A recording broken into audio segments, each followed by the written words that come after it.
जय जय राम। सादर नमन परम प्यारे राम, परम पूज्य गुरुजन, परम दिव्य आत्माएं और आप सबके मंगल आशीष लिए परमेश्वर कारण को पा करके अपने श्री चरणों में लेकर आए हैं। उनका बारंबार धन्यवाद, अनंत अनंत बार धन्यवाद, अनंत बार धन्यवाद।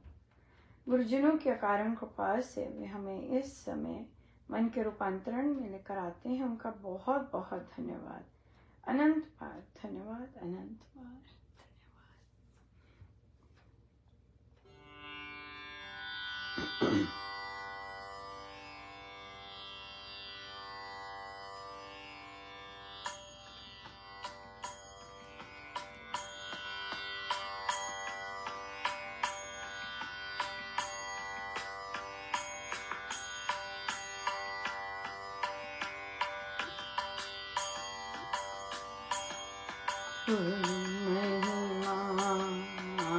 गुरु महिमा अपार महिमा, गुरु महिमा, गुरु महिमा, गुरु महिमा अपार महिमा, गुरु महिमा, गुरु महिमा, गुरु महिमा अपार महिमा, गुरु महिमा, गुरु महिमा, गुरु महिमा अपार महिमा, गुरु महिमा, गुरु महिमा, गुरु महिमा अपार महिमा, गुरु महिमा, गुरु महिमा, गुरु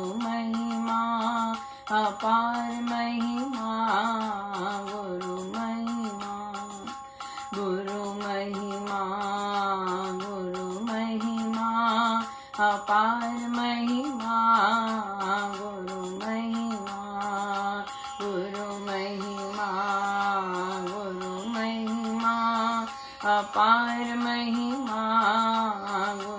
महिमा, गुरु महिमा, गुरु महिमा अपार महिमा, गुरु महिमा, गुरु महिमा, गुरु महिमा अपार महिमा, गुरु महिमा, गुरु महिमा, गुरु महिमा अपार महिमा, गुरु महिमा, गुरु महिमा, गुरु महिमा अपार महिमा, गुरु महिमा, गुरु महिमा, गुरु महिमा अपार महिमा, गुरु महिमा, गुरु महिमा, गुरु महिमा अपार महिमा, गुरु महिमा, गुरु महिमा, गुरु महिमा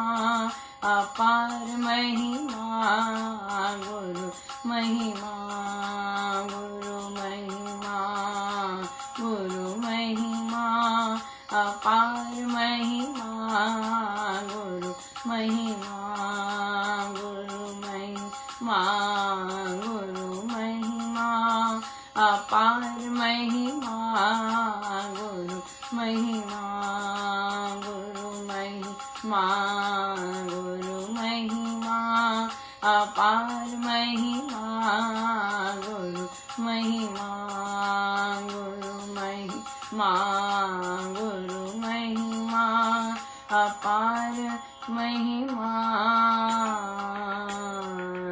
गुरु महिमा। श्री कथा प्रकाश जी।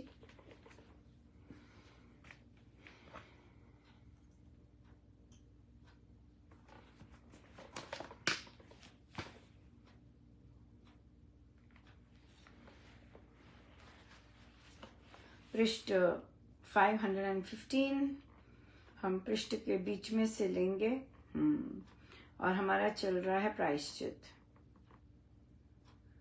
प्रायश्चित मानस रोगों की एक सिद्ध औषधि है। इससे मनुष्य का आध्यात्मिक स्वास्थ्य उत्तम बना रहता है। ये पवित्र जीवन का पावन पथ है।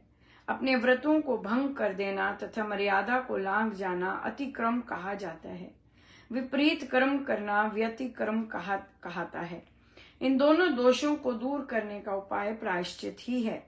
ये सच है कि पाप पंख को धो देने का पवित्र गंगा जल, कुवासना के कांटे को क्रिया के पैर से निकालने का सूक्ष्म शस्त्र और आत्मशुद्धि का सुगम साधन अनुताप सहित प्रायश्चित करना ही माना गया है।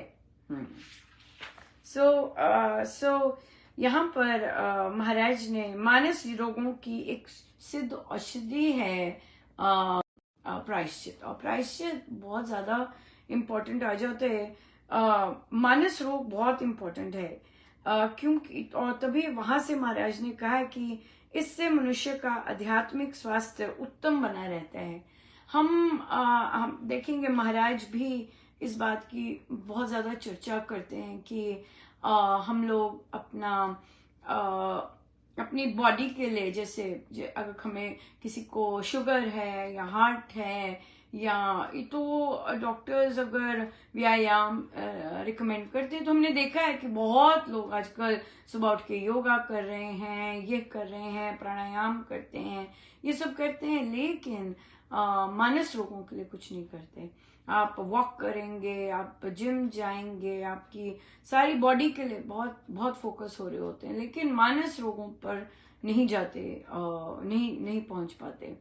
और मानस रोग अगर स्वस्थ हो जाता है तो बहुत हद तक जो शारीरिक रोग हैं वो भी ठीक होते हैं।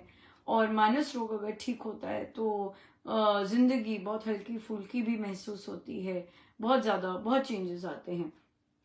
इसलिए मानस रोग पर फोकस अगर हम बचपन से बच्चों पर करने लग जाएं तो आप देखेंगे कि बच्चे बड़े हेल्दी, बड़े पॉजिटिव, और उस तरह से वे अपना कार्य करेंगे और जिंदगी की तरफ एटीट्यूड जो होगा वो बहुत डिफरेंट होगा, rather देन कि स्ट्रेस, एंजाइटी और उस तरह। अपने अपने संस्कार भी होते हैं डेफिनेटली, लेकिन फिर भी अगर हमारा फोकस हो बचपन से मानस रोगों पर तो बहुत सुंदर कार्य किए जा सकते हैं। ये पवित्र जीवन का पथ है। अपने व्रतों को भंग कर देना तथा मर्यादा को लांघ जाना अतिक्रम कहा जाता है। हम सबसे पहले व्रत जो सुनते हैं या वो होता है अपने विवाह के व्रत होते हैं, और वहीं पे सबसे पहला हम व्रत लेते हैं अपने जीवन का। अगर हमने और संकल्प नहीं लिए होते तो वहां पर भी भंग करना, अपने पहले तो पता ही नहीं होता व्रत क्या लिया हमने, हम बोल देते हैं हाँ जी, और पंडित जी कहते हैं स्वाहा, तो हमने स्वाहा कर दिया, लेकिन हमने यस किया होता है, हमने सिग्नेचर्स किए होते हैं वहां पर, और हम वहां पे हमारा गड़बड़ होना शुरू हो जाती है। और अगर वो भंग करते हैं, वहां अतिक्रम करते हैं, तो फिर बहुत तनाव जीवन में, उतार बहुत ज्यादा रहता है। अगर हम वो स्टेबलाइज रखें अपने जो संबंधों के जो हमारे व्रत हैं, तो आप देखेंगे कि और फिर छोटी छोटी बातों के कि भाई अगर मैंने हाँ किया है तो मैं करूंगा, अगर मैंने ना किया है तो मैं सॉरी नहीं कर सकता। यहाँ पे एक और बात होती है, हठ और जिद। कईयों का होता है अरे अनुपमा क्या कहना, ना ही कहनी है उन्होंने, बिल्कुल। क्योंकि कईयों की रेपुटेशन ऐसी हो गई होती है, कुछ कहने का मतलब ही नहीं बनता। क्योंकि उन्होंने कहना है कि नहीं, मैं हाँ नहीं कह सकता या कह सकती, ना ही है, बिल्कुल नहीं। और ये हम देखते हैं संबंधों में आता है। महाराज ने ऐसी कहानियां बताई हैं जहां बहू ने सेम चीज बोली है, लेकिन सास ने उसको काट कर अपनी बात बोली है, पर है सेम बात बोली है। तो इसलिए फिर यहाँ पर फिर वो गड़बड़ चीज आ जाती है, पर हम देखते नहीं अपने आप को, as a result of which हम गड़बड़ करते हैं और गड़बड़ हो जाती है हमारे से। तो ये जो चीजें हैं, अपने मानस रूप को ऑब्जर्व करना, उनको देखना, वो तो अपने गुरुदेव की कृपा स्वरूप ही आता है।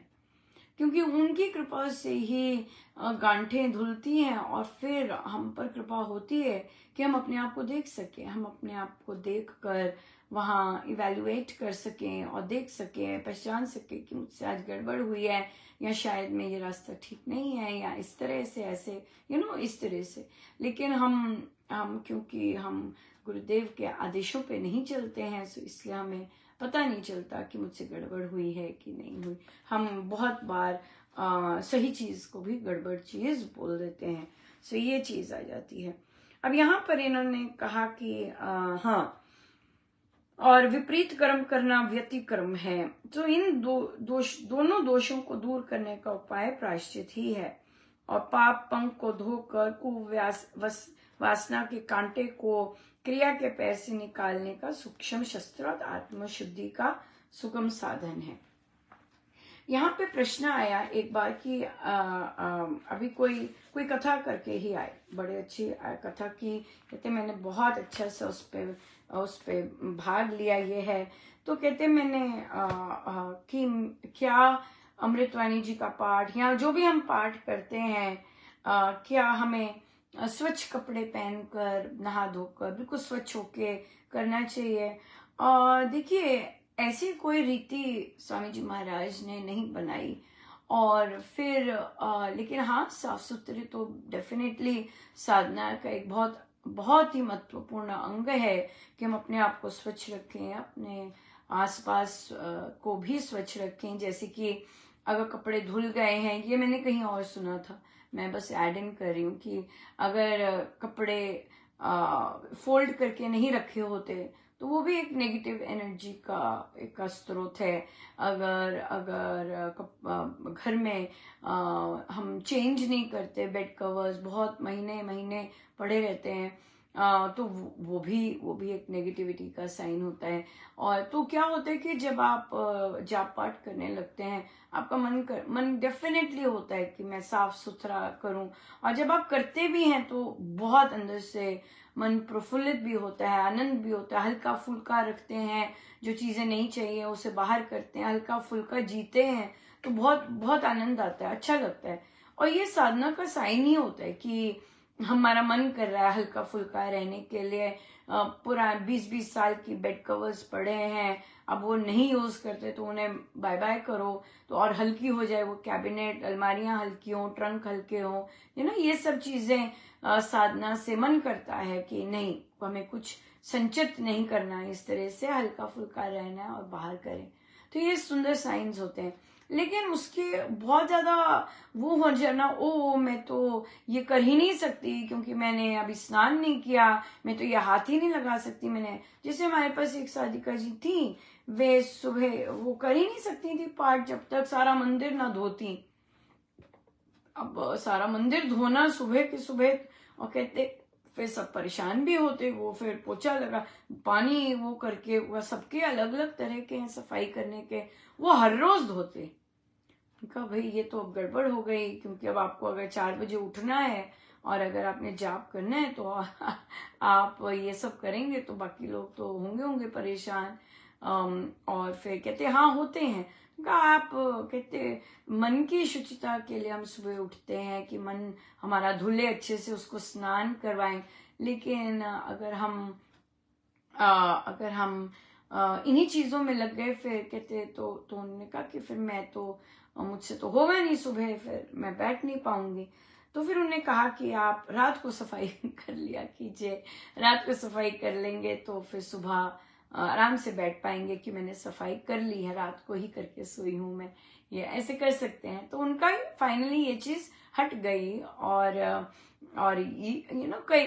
कई बार जो अतिक्रमण है ना, बहुत ज्यादा एक्सट्रीम भी गड़बड़ करता है। तो अगर स्वच्छ कपड़े पहनने का मन कर रहा है, स्वच्छ दुपट्टा लेने को मन कर रहा है कि मैंने ये साफ सुथरा दुपट्टा साधना के लिए रखा है अपने पाठ के कमरे में, डेफिनेटली आप वो कीजिए। और ये सुंदर साइंस है अंदर के मेरा, और मैं पाठ साफ सुथरी होके करूं, बाहर का भी मन कर रहा है, अंदर भी सफाई हो रही है, तभी मन करता है ये सब करने का। इसलिए, लेकिन उसे एक बाधा नहीं बनाना, उसे एक गांठ नहीं बना लेना कि भाई और ये नहीं हुआ तो अब तो मैं कुछ कर ही नहीं सकती, जब तक ये नहीं होगा तब तक मैं नहीं कुछ कर सकती। नहीं, ऐसा नहीं करना कि पर जब मन करे तो जरूर करना है, कर सकते हैं, और नहीं भी किया तब भी कर सकते हैं, क्योंकि 2 बजे कई लोग उठते हैं जाप के लिए, 3 बजे उठते हैं जाप ध्यान के लिए। इसलिए वहां तक वो करना, वहां पे नहाना और वो करना, तो कई लोगों को नहाने से नींद आ जाती है ऐसे भी होता है। सबका अपना अपना होता है। तो स्वामी जी महाराज ने हमें इन चीजों में बांधा नहीं है, कि बंधन में नहीं बांधा कि इसमें बंधे और फिर करें जाप, नहीं, ऐसा नहीं है। अब जैसे कि इसी चीज पे प्रश्न आया कि नहीं, तो हमें तो स्वामी जी ने कहा है कि हाँ, हम बाथरूम में भी बिल्कुल कुछ भी कार्य करते हुए बाथरूम के हम बिल्कुल नाम जाप कर सकते हैं, बिल्कुल कोई भी कार्य करके, फॉर दैट मैटर जितने भी हमारे संबंधों के संभोग है वहां पे भी आप नाम जाप कर रहे हैं, आपका नाम जाप चल रहा है, बहुत सुंदर बात है। और वहां से लेके बिल्कुल एंड तक, बाथरूम तक आना है, बिल्कुल हर टाइम। हमारा तो 24 घंटे है, कैसे ऐसा कोई हो सकता है कि कौन सी एक चीज को हम कर रहे हैं और उसमें राम नाम ना लें, ऐसा तो कुछ है ही नहीं तो फिर 24/7 बनेगा नहीं, राइट। इसलिए राम नाम तो शुद्ध करने वाला है, पवित्र करने वाला है और संपूर्ण है, पर्याप्त है, प्रोवाइडेड हम सही ढंग से करें तो। अगर सही ढंग से करते हैं तो ये बिल्कुल बिल्कुल ही सेट है, पर्याप्त है। ये शुचिता पर था, ये सफाई पर आया था। फिर प्रश्न आया कि ये हम ऐसा क्यों कहते हैं कि मेरी कामनाएं कम हो और मेरा राम नाम से मेरी कामनाएं कम होती जा रही हैं, मेरी इच्छाएं कम होती है। कहते ये क्यों है? ये इसलिए है क्योंकि हमें इन चीजों से मोह होता है, या क्या है, क्या कारण है कि हम ये वाला चीज बोलते हैं? देखिए, हर चीज जरूरत की हर चीज, उसके लिए मेहनत करनी बिल्कुल बिल्कुल सही है। जैसे कि घरों में स्त्रियां अपने पति के आश्रित होती हैं, जो ठीक है, और बहुत ज्यादा आश्रित होती हैं, लेकिन उन्हें नीड होती है मनी की, और कि भाई मैं बच्चों को ये लेके दूं, या बच्चा ये कह रहा था ये लेके दूं, या मैं भी कुछ खर्च कर सकूं, इस तरह से मैं पूरी, और पति देते नहीं है बिल्कुल पैसे। तो यहाँ पर आप कोशिश कीजिए कि rather than कि प्रार्थनाओं के कि पति सुधर जाए और मुझे पैसे दिया करे, इस पर बल जरूर देना चाहिए कि मैं किस तरह से आत्मनिर्भर हो सकूं, मैं क्या कर सकूं जिसके कारण मेरी अपनी आमदनी बढ़े, राइट। rather than कि मैं दूसरों के आश्रित रहूं और दूसरों का मन बदलूं और फिर दूसरों को प्रार्थना करूं कि भी आप प्रार्थना कीजिए ताकि मेरे पति का मन बदले और वो मुझे पैसे दे। तो जो दूसरा है उसको, वो तो कुछ कर ही नहीं रहा, वो तो कुछ कर ही नहीं रहा है, तो उसका मन बदलवाना एज कंपेयर टू जो कुछ कर सकता है उसका मन बदलना, वो ज्यादा इंपॉर्टेंट है। अपने आप को पॉजिटिव बनाइए, अपने आप को सशक्त कीजिए, अपने आप को आत्मनिर्भर कीजिए, rather than कि दूसरे पर आश्रित होना, है ना। नहीं, मैं नहीं कर सकती, मुझसे नहीं होगा, यही तो चेंज करना है यही तो सब चेंज करना है कि क्यों नहीं आप कर सकते, क्यों मुश्किल है, क्यों नहीं कदम बढ़ा सकते अपनी आत्मनिर्भरता की ओर। ये ज्यादा इम्पोर्टेंट है देन कि दूसरे का। और देखिए, हमें संबंधी इसीलिए मिलते भी हैं कि ताकि हम अपना उत्थान कर सकें। अगर हमारी सोच ऐसी है कि मुझे ये लोग मिले ही ऐसे हैं कि मैं अपना उत्थान कर सकूं, वो होती है असली बात। अगर हम रोते धोते हैं कि ये बदल जाएं, ये बदल जाएं, ये बदल जाएं, कौन, ये तो बिल्कुल हमारे गुरुजनों की तो ये सोच ही नहीं है, बिल्कुल भी सोच नहीं है। इसलिए अपने आप को आत्मनिर्भर बनाइए। बेसिक जो क्वेश्चन है हमारा कि कामनाएं क्यों हम कहते हैं हटाएं। देखिए, तो बेसिक नीड है हमारी आत्मनिर्भरता, कि मैं सशक्त हूं। तो बेसिक जो चीजें हैं बच्चों की है कि मुझे पढ़ाई करने करके आत्मनिर्भर होना है, बिल्कुल आत्मनिर्भर होना है। फिर मेरी जॉब है, मुझे उन्नत होना है, बिल्कुल उन्नत होना है। लेकिन जब हम मार धाड़ और गलत रास्ते अपनाने लग जाते हैं उन्नति के और एक्सपेंशन के, वहां गड़बड़ आ जाती है, राइट। अगर आप एक पोजीशन पर हैं और आप जैसे महाराज महाराज वर्किंग, राइट। और अगर उनके लिए नेचुरली आती गई वो फॉर्म फिल करना, तभी नेचुरली आएगी। तो उनको कोई ना कोई कह देता, करे करो करो फिल करो, और उनकी प्रमोशन हो जाती, राइट। और हमने नोटिस किया कि महाराज जब ये कथा सुना रहे थे, कोई और फिल ही नहीं करता था फॉर्म, कोई और अप्लाई ही नहीं करता था। महाराज एक ओनली कैंडिडेट होते थे अप्लाई करने के लिए। सो अगर आप अप्लाई करते हैं अपनी ग्रोथ के लिए, तो फिर, और देखिए महाराज का जब ये उन्होंने वॉलंटरी रिटायरमेंट ली, तो फिर तब भी महाराज को जो पेंशन आई वो हायर स्केल पे आई rather than कि पिछले स्केल पे जहाँ पे वो लेके गए थे। सो ये चीजें नेचुरल चीजें हैं, राइट।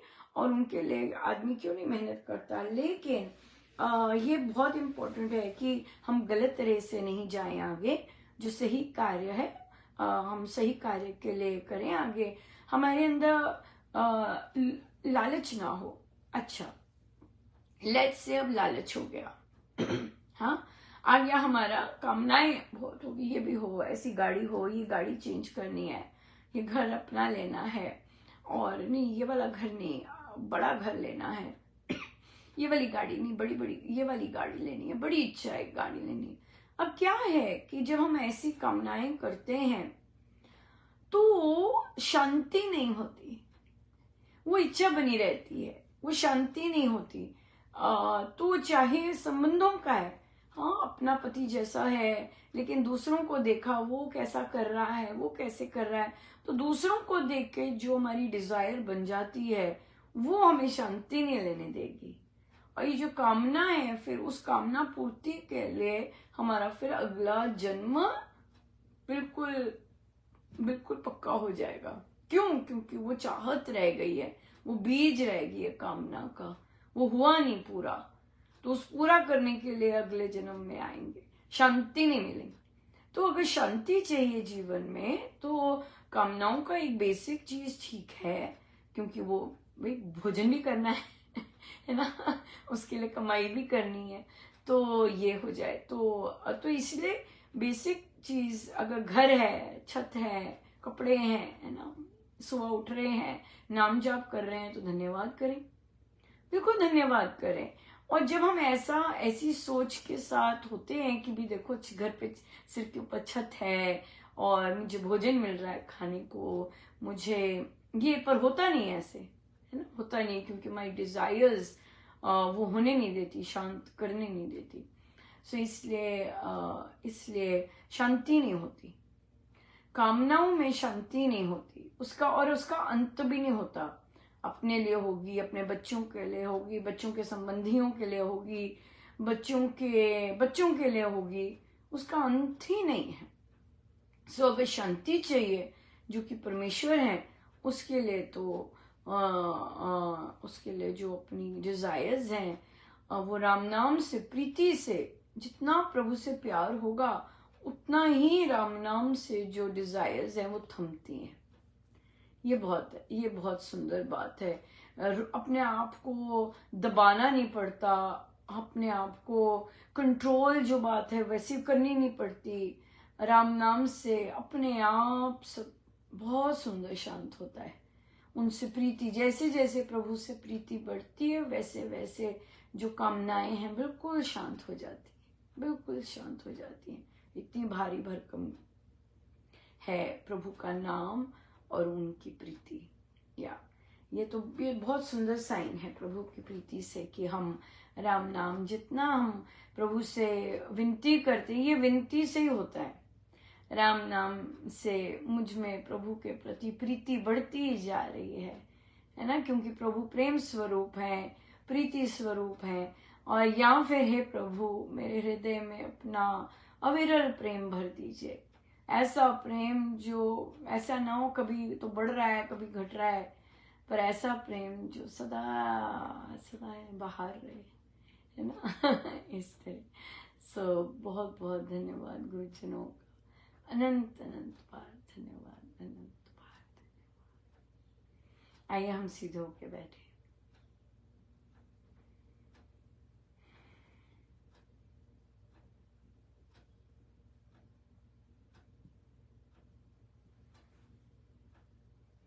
अपने प्रभु अपने गुरुजनों के श्री चरणों में बारंबार नमन, अनंत अनंत बार नमन। जय जय राम।